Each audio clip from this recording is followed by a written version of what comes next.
Hi, I'm LaTonya, founder and CEO of Change Coaches. Today's topic is psychological safety. Psychological safety.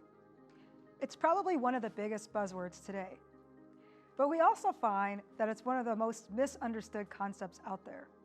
In fact, some studies say that only 26% of employees feel safe in the workplace.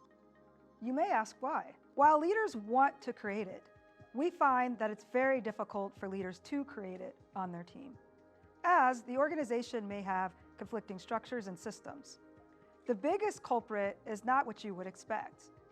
It's usually the structures around how you evaluate and reward employees.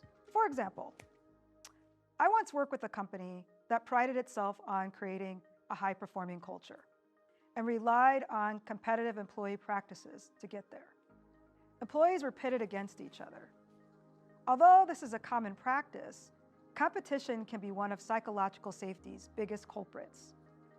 Instead of creating safe and effective workplaces, people are afraid their ideas will be stolen, judged, or even unheard.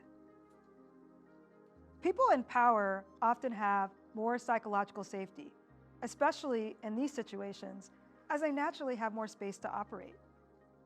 People listen when they talk. That natural space is cleared for them. The opposite is true for people who don't have power or that are different from everyone else. Before I get into the 3 tips on how to create it, I want to reassure you that psychological safety and accountability go hand in hand. Some people think that if you have a safe team, you're being too nice and everything goes off the rails. But it's actually the opposite. When you have a psychologically safe team, they feel free to own their mistakes, and it creates a culture of supportive accountability. I have more on this in an article in the comments. Here are 3 ways to create psychological safety on your team. First off, initiate discussions about how psychologically safe your team feels before team meetings, especially in those where you will be innovating, or if you're going into a meeting where people are going to be vulnerable. This is very, very important. Ask each team member to rate where they're at, what can improve safety, and encourage them to share signs to look for when they are unsafe. Second, share vulnerability with your team. For example, share your assessment results or times when you were wrong. There's research that says that simply sharing this creates more safety. Third, use P2B listening to discover and call out behaviors that are not psychologically safe.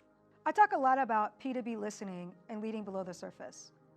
It means letting go of everything you think you should be doing as a leader in terms of agendas and control. Commit to a 70-30 observing to directing ratio so you can observe behaviors that go against psychological safety.